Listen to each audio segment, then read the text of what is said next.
All right, while I try to get this to work, I will introduce your next speaker. He is, there we go. Nope, can't leave no Cosby while I introduce anybody. That's against the law now.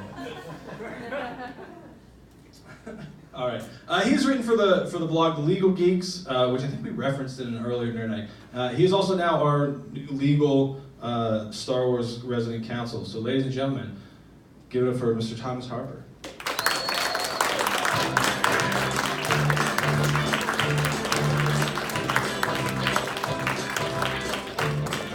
Is Bill Cosby still up? Because that would be like really unfortunate and tragic if that was up during this entire show.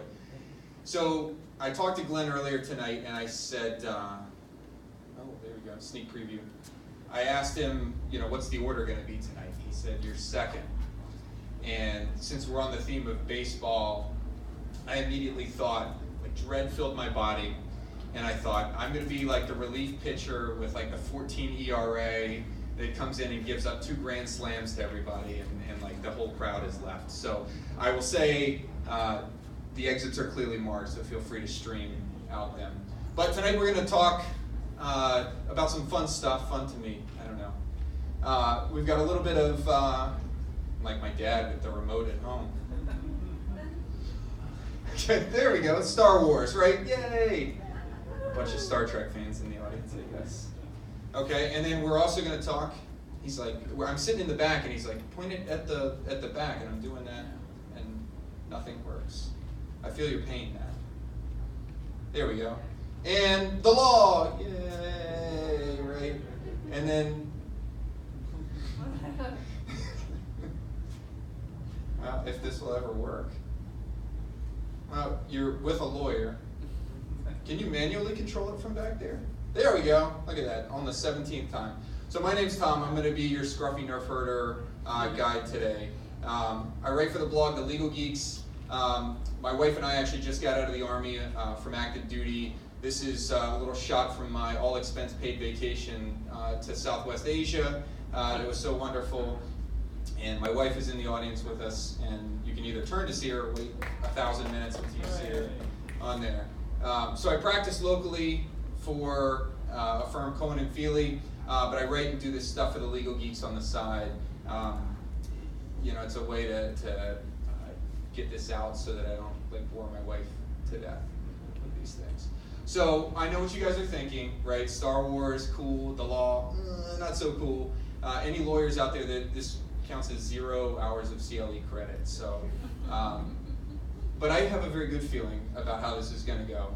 And as this clicker is having problems, I realize all of the slide builds that I have are going to work really poorly with this. I'm wishing I had one click at a time.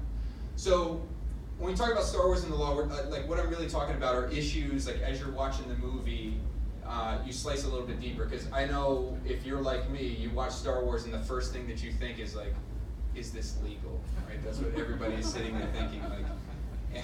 Luke and Leia are born and given up, and you're like, what are the adoption rights of those kids? That's how the audience thinks. So the first thing we're going to look at is, was the Death Star a war crime? Right? So this seems like a pretty simple question, right? But let's break it down. And before we do that, we're going to do a little refresher in case you forgot what happened with the Death Star in A New Hope. I want you to pay attention to this scene and sort of what's said here. The more you tighten your grip, Tarkin, the more star systems will slip through your fingers. Not after we demonstrate the power of this station.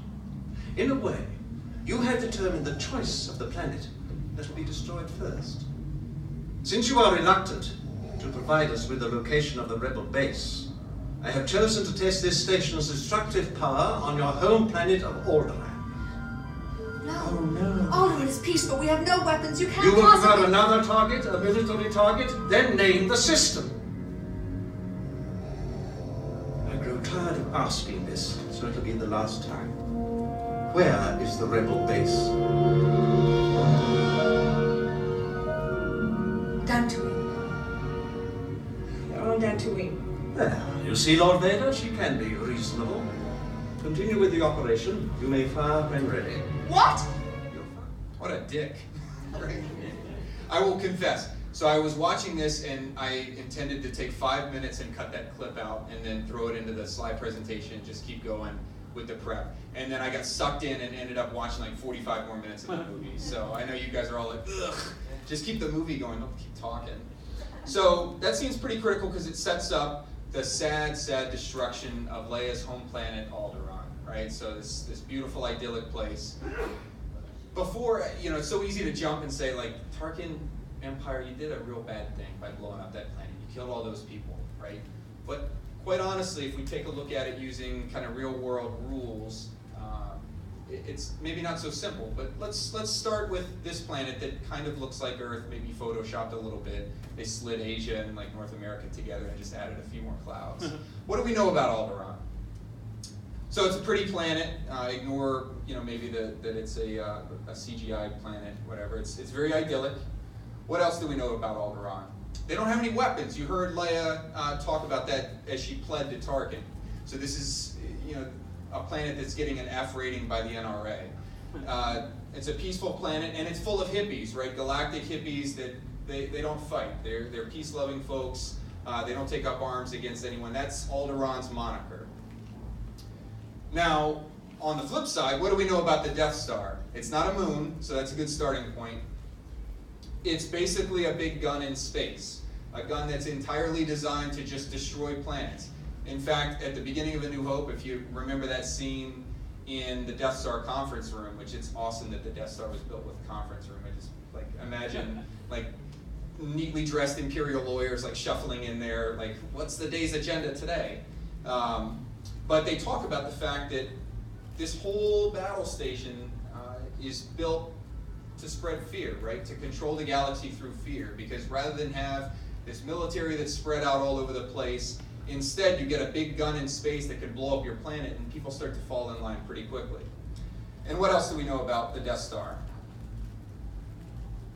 It's the brainchild of this jackass here, Admiral Tarkin, right? So, and again, give him a little credit, right? For all the things that he did bad, there's no more unemployment on that planet. So, and I know what you're thinking, right? Hey, this is obviously a bad thing. You can't just go destroy a whole bunch of people. And while you might be right, that's no fun, right? That cuts out the whole presentation. So where do we start when we think about whether and how this act was bad or not? Well, the real world rules, and you may be surprised that war has rules, right? They come from a number of different places, because we can't have things simple and nice and have just one book that contains everything. War has happened again and again, obviously, and every time we do it, countries get together afterwards and they're like, well, we kind of messed up there in a few ways. So let's come up with some rules and maybe we'll clean this up. So for example, after World War I ends, we're like, you know what? That whole use of chemical weapons thing, not so good. I think Russia and Syria were absent for that meeting. But that's sort of how things go. After World War II, as Japan and Western Europe are left in ruins, the civilian toll that happened during that war was pretty awful. And so the world got together, and that's where you have the Geneva Conventions. And throughout all of these rules, collectively these things are known as international customary law or international humanitarian law. There's a thread that connects all of this stuff. And it's the protection of civilians. Because, the ideal is that while everybody is okay with shooting each other if you've got a uniform on or if you're a bad guy, depending on who you're looking at from a certain point of view, we're not so okay with innocent people getting killed. And so these rules, whether it's the Hague Conventions, Geneva Conventions, the law of land warfare, they generally extend protections to civilians. And so as an inside tip, in the business, in the JAG Corps, we call these the sacred texts. So Luke was right there with us. But keep that in mind as we talk about this stuff. So what's Tarkin's argument then? Where does he go? If there are all these rules protecting civilians and wagging the finger at him, does he have any sort of argument to make? If he hadn't gotten vaporized at the end of A New Hope, where does he go with it? Well, surprisingly, he does have somewhat of an argument. I'm not saying it's right, but he does have somewhat of an argument. So if Tarkin were standing up here today talking very loudly as he did in that video, he'd first point out to you that he knows two folks that are intimately connected with Alderaan. The bottom one, Princess Leia. Where's the last place that she was seen before she's captured and brought aboard the Death Star? Anybody who's seen Rogue One saw her sort of daring escape out of this battle. So if you haven't seen the movie, A New Hope famously starts with her ship being captured and she's got the Death Star plans. And it says, hey, the Rebel Alliance made a daring attack on an Imperial base. Where you see that attack in Rogue One. And amazingly, she's there, and Darth Vader watches as her ship escapes with the plans on board. So Tarkin has got her dead cold as a rebel. The man right above her is Bail Organa. That's her adoptive father. So, in the height of, I guess, coincidence, Darth Vader is standing there as her planet is ordered destroyed, being her dad and not stepping in. Another dick. But Bail is sort of the leader of the Rebel Alliance, right? He's one of the founding members. So you've got two of the highest members of the Rebel Alliance from Alderaan. Bail Organa is actually on the planet when this is happening. And you've got a rebel cell there, arguably like the command and control function of the rebellion, as far as the Empire knows, is sitting right there on Alderaan. So Tarkin's going to tell you, no, I've got a rebel cell right there on that planet. And in the law of war, generally civilians are protected, but if you start to cross the line and act like a dick and take up arms, you lose that protection. So Tarkin is going to say, not only these two right here, they may act nice, they may act like senators or whatever, but really they're both dirty rebels, as are their friends on Alderaan. So that makes the entire planet worthy of attack. So does that argument hold up? No, that didn't build either. Well, not quite. Unfortunately for Tarkin, it doesn't really matter because he gets atomized at the end of it. That's sadly a wanted poster on the back. But why doesn't it hold up, right? It's not as simple as you killed some civilians and therefore it's illegal, right? Because you got situations right now where civilians are, in insurgencies are, actively using that sort of status as a shield, right? They come out, they fight, they go home, they blend back into the civilian population. But generally, the rules don't allow you to just mercilessly bombard a civilian population. That wouldn't, the whole thing in World War II at the end of it was that these population centers were targeted really indiscriminately. The idea then was to bring the military to its knees, bring the entire population down so that the war would end more quickly. But that's been put away. And the weapon itself, I'm not going to get into the weeds of weapons law here, but you can't employ weapons that are indiscriminate in nature. Ironically, nuclear weapons have their own little body of law. We've carved out this neat little exception, don't worry about those guys over there. But you can't have indiscriminate weapons. And so what the Death Star is the walking, talking example of an indiscriminate weapon. And in fact, when I used to teach young soldiers the law of war, I teach it through Star Wars because it's a very easy example. Unfortunate for Tarkin, and like I said, it really doesn't matter because he gets blown up, as you've seen 15 times here, which is one of the most amazing scenes in any of the movies. But ultimately, that's why it's illegal. So if you watch it now you know why it's such a bad act. So if this had happened, I think he might have been justified. So if Alderaan had fired first here, and that's a good segue for my next point. So Han Solo, right? How many Han Solo fans do we have out there? 5 people. It should be everyone. Ridiculous. So famously, and I will be an ardent defender of lots of stuff that George Lucas has done. Changing A New Hope so that Han Solo shoots second is not something that I will ever defend. So we're all going to operate under the assumption that Han shot first in the famous bar scene. And as a refresher, let's take a look. Yes, Greedo. As a matter of fact, I was just going to see your boss. Tell Jabba that I've got his money. Semplicemente, Maratantica, Fakicita. Jabba wa ninchi kocha, ushani kaitani wa nyaruska. Asinawi kuchuso. Yeah, but this time I've got the money. Echaya pulka inti puni kusua. I don't have it with me. Tell Jabba.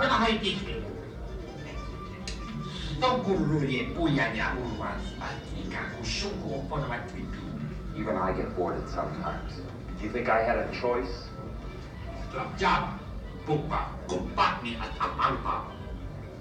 For my dead body. Yes, I bet you have. Weirdly, you can, I guess, draw a lot of things from that movie. When I first saw that, and ever since then, as a little kid, I'm like, what was that little Jawa saying at the end? Now I think like he's probably like, what the hell was that? So great scene, right? One of the most classic scenes. I'll take a moment of silence. For that second chance, for a break that would make. Okay. So sad Greedo, right? He's crispified, and I didn't include it here, but like one of my single favorite scenes, Han just gets up from there. Greedo is still smoking on the table, and he pulls out like a quarter and just like coolly flips it to the bartender. And like, if once in my life I can ever do something like that cool, you know, minus the murder part, I'll achieve something. Sets aside the fact that Harrison Ford was like born at age 36, but in any event. So let's take a look at this scene. So Han obviously kills Greedo there, and we're trying to figure out, like, is he going to be prosecuted for murder, right? He shot this guy dead, well, this Rhodian dead cold in a bar. That's bad, right? And so what's our general rule? And this is something that's very important and requires a law degree. Don't kill people. This is why, my mother-in-law and father-in-law are sitting in the audience. This is why, like, you could be so proud to go to law school. This is the kind of stuff they teach you. Don't kill people. It's a good general rule. So even if you don't like somebody, if somebody's mean to you, right, there's a general rule that, like, murder is a bad thing. But are there situations where using force against somebody else is ever justifiable? Well, the answer is yes.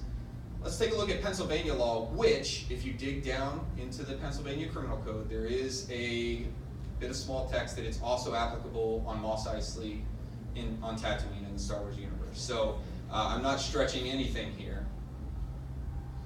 And there's actually a portion of the criminal statute branching off the murder statute that some uses of force are justifiable. So you can use force in certain situations, but it's pretty narrow. You gotta believe that using that force is immediately necessary to protect yourself against the unlawful use of force by another. So the distinction there is if a police officer is trying to lawfully arrest you and is using force to do so, you can't use force against the police officer, right? That makes sense. But if somebody's trying to rob you in your house, probably is justifiable. So for Han, it's all good, right? That's the end of the show. We're done, right? No, not so fast. I have like a stuffed Jabba the Hutt that laughs like that, and I've worn out his batteries clicking on it, because it's so fun.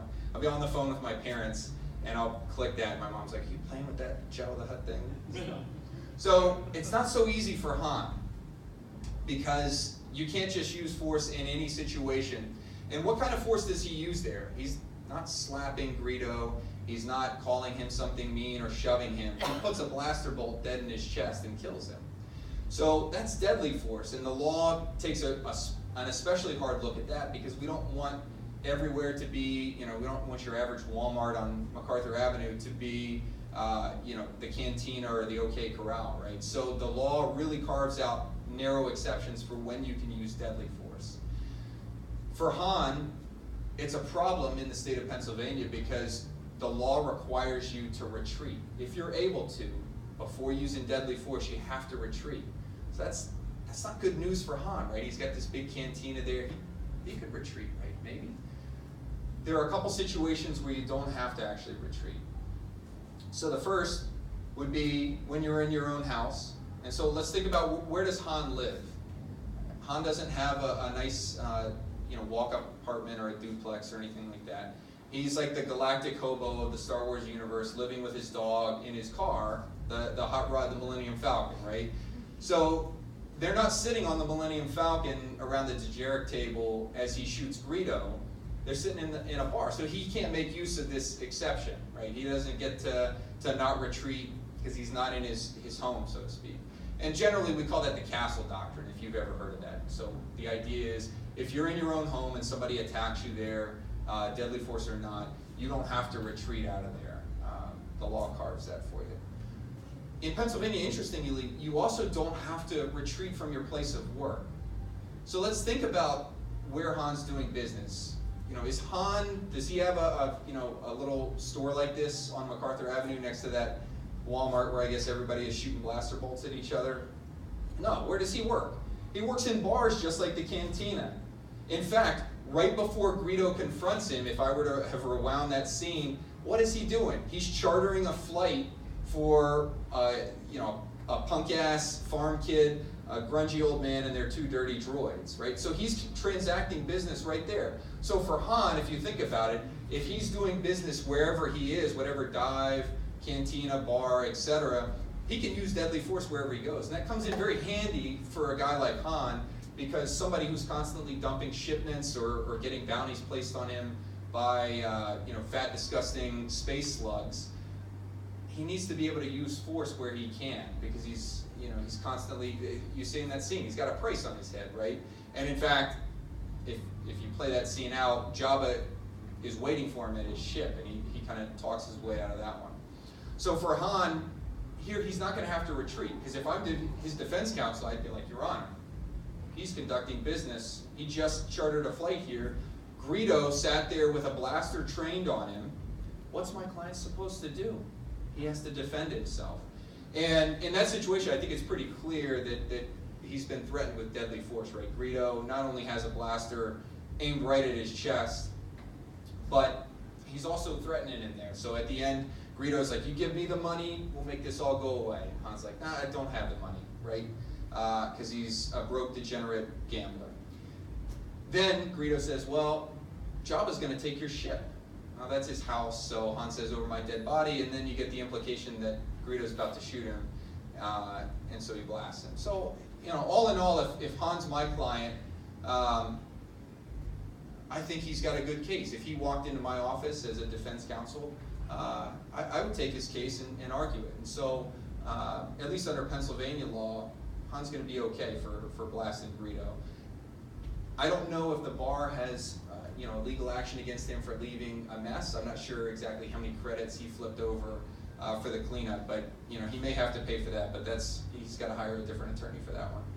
So you can find me on Twitter there. I also encourage you to check out the Legal Geeks. I got linked up with this site after a friend saw them at a convention out on the West Coast, and it's been a lot of fun.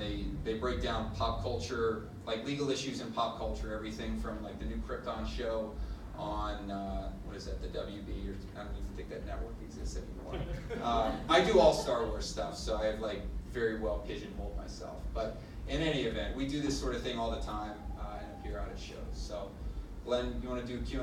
Yeah, absolutely. All right. One more time for Thomas Harper, everybody.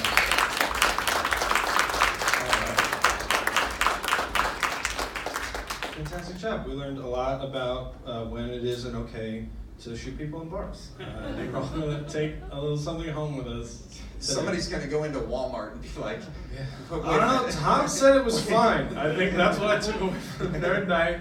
I can go downstairs, I can go to the bar downstairs and just shoot. I didn't put my phone number. I'm going to get like a tweet, like a DM from jail and be like, yeah, please help me. You told me at Nerd Nite. Are you licensed in New Jersey? Where I need to know where I can limit my crimes. We'll say as far east as Easton, and then you're on your own. All right, so do we have legal questions about specifically what you were talking about? We'll start with those. The Death Star or Greedo. Yeah, given the argument that he was working there and everything, I don't honestly remember the scene clearly enough to say whether or not, but was he drinking? And what factor does that play into the entire case? Han never drinks. He's like totally sober when he lines up his rides. He may have been on some death sticks, I don't know. That's a really good question, because now I'm trying to remember too. I know They get Obi-Wan and Luke Chewie's get getting loaded at the bar. Yeah. You know, but he just has to fire up the Falcon. No, it's a really good Yeah, question. he's just driving, so he's fine. I was He like, gets Chewie like to hell. stumbling out to the Falcon, like, don't worry, I see 3 of them, but I know one's the real one. So I think what it would do, you know, we're talking about like voluntary intoxication there, right? Voluntary intoxication generally isn't a defense to stuff. So if I'm the prosecutor flipping hats now, you know, I would try to make the argument. I'd be like, look, this guy's a drug user. He's using death sticks at the bar. He's down in these like blue milk cocktails.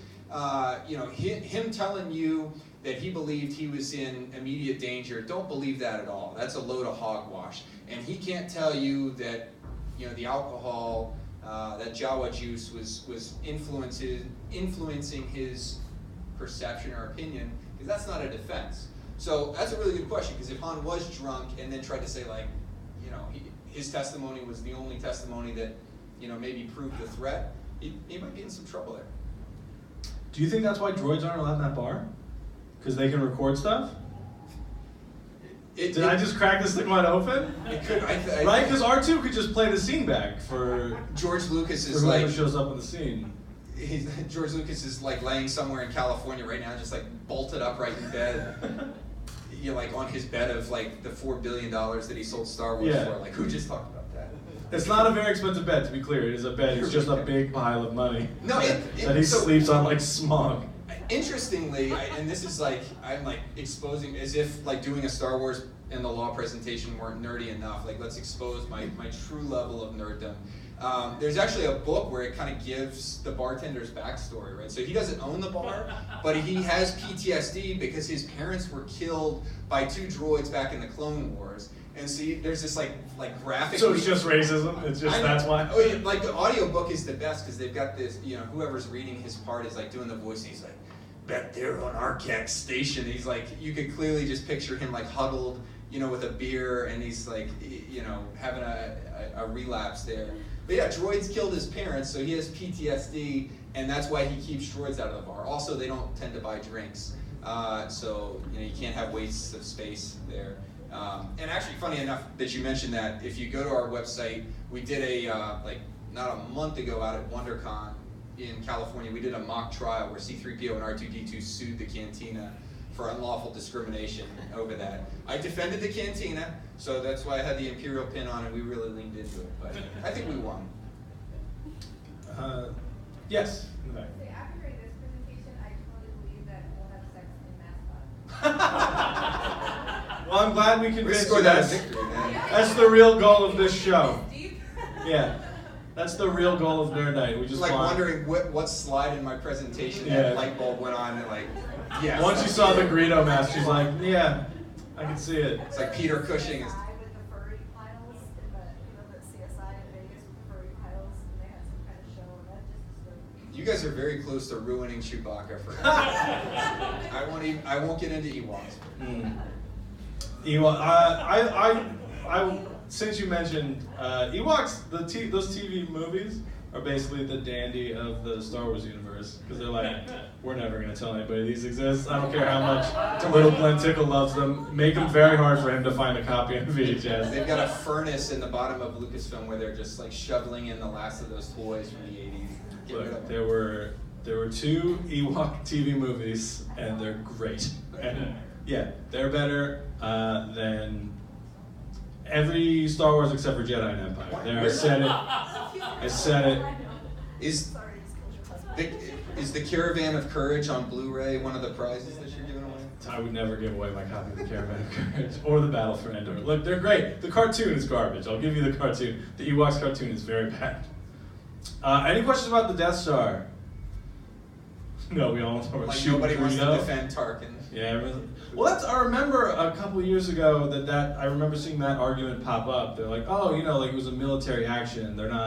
The Empire's not automatically evil just because they blow up planets. And I remember the first time I heard that, and then just immediately going like, no, yeah, they are. They're definitely like it's a budding war criminal. Yeah, like they're pretty clearly in the wrong by blowing up an entire planet. Back there. Sorry, so is space considered international like waters? And if so, Ooh, great question. building military base in international waters? against a lot of laws? So, I would agree with you. So the question was, is space, like in Star Wars, are those considered international waters? And then would building the Death Star in that space, or operating it for that matter, would that violate any kind of rules? I absolutely think it's international waters, and in fact, no one's going to want to talk to me after this because they're like, whoa, this guy's like way into Star Wars. But there's some material out there where, like, the background is that, yeah, as far as whatever government is concerned, it's free space, right? So the Empire doesn't really control like hyperspace lanes and stuff like that.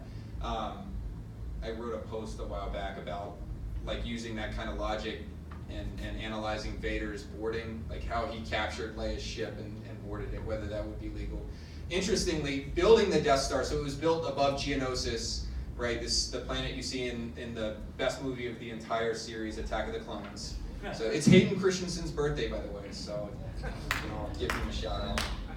He's right about sand. That movie takes a lot of flack, but Anakin's speech, but he's correct. It's the worst. Hayden. Think of him every time I go to the beach. So course. But yeah, but I don't think that it would be unlawful for them to build it, and certainly you've got countries generally enjoy the right of freedom of navigation is what it's called. So just because the Death Star is this like awful machine, they can still navigate it wherever they please. When they get into like orbiting around other sovereign planets, maybe that's a different question, but typically those planets are gone pretty quickly, so I don't think they have the time to lodge a complaint. There is an actual international agreement similar to how no country owns Antarctica for space, so I know there are established legal issues around the idea of building actual weapons in actual space. Not far We're away. close to building like the Space Corps, so. They keep talking about it, right? Star Wars was a proposed program where we're gonna have to put lasers in space, right? I know, There's I satellites picked the wrong branch. to shoot things down. Yeah, there's also space law is a category. There was a great post by hopefully future Nerd Nite speaker Victoria McNally for the site I was writing with her at the time called Kekosystem. That's not around anymore. But she interviewed a space lawyer about basically all of her questions were like, yeah, but really, is that a job? Like, how do you become space lawyer? It's like Sounds infinitely cooler than what I do. Yeah, and the lawyer's like, it's very boring. It's very just. Because you're not going to court to defend space, like it's just a lot of paperwork. The rocket to the ISS. Yeah, and like, I gotta get up there and examine the scene. I don't know. Yeah. Somebody has to prosecute. I can't remember the astronaut's name. He's my favorite one. The one who brought a corned beef sandwich into space. It's true. It was on the Mercury. It was on the Mercury 3 mission where they were testing dehydrated food for the first time, and he's like, "Nah, that sounds terrible. I'm gonna pack a lunch." I want it to be, I imagine that trial being like, everybody's floating, so the judge is like upside down, and then it's just as intense as A Few Good Men. Everybody's just yelling at each other over corned beef. There was a question down here, I don't know if you still had it. Yeah, I was just wondering, given the timing of was Death Star ever supposed to be some sort of metaphor analogy to nuclear weapons? Yeah, I think that's a fair comparison, and that's sort of the irony. As I was like learning international law and stuff, like the guy in the back that's like, but what about nukes? And they're like, shut up, you! Like, don't ask questions about those things. We haven't used those in like 60 years. And so yeah, I think they talk about like victor's justice and stuff. You know, whoever wins the war gets to write the laws. That's why you have like exceptions built for the nuclear bombs that we used. I think the Empire would take a similar look at that sort of stuff. Like, don't worry about that little super laser over there. We're going to build another one, but we'll use that one differently. We're not going to blow up any Alderons. Yeah, and I would say a real world answer to that question is George Lucas was, of course, heavily influenced by Kurosawa, who did a lot of samurai movies that influenced the design. His movie, The Hidden Fortress, is basically A New Hope. There's lines of dialogue lifted from that movie in A New Hope, but a lot of Japanese cinema, in particular Godzilla, was a direct reaction to nuclearization, but it also bled over into a lot of other things, particularly the Hidden Fortress. Ha! Didn't think I had that one in the chamber, did you, nerds? Look, that's my film degree at work. That's right. Do we have any other questions, or we should move on to trivia? I'm gonna need you to stay on because some of it I might need your expertise to for sure answer. The first one, how old was Harrison Ford when he was born? Yeah, 36. That's what you said. He's only 42 now. You win the Ghostbusters soundtrack. Still shrink wrapped. That my friend Brandon Stroll gave me one time, and I never listened to it. All right. This is an easy one, I think. What kind of alien is Greedo? Nice.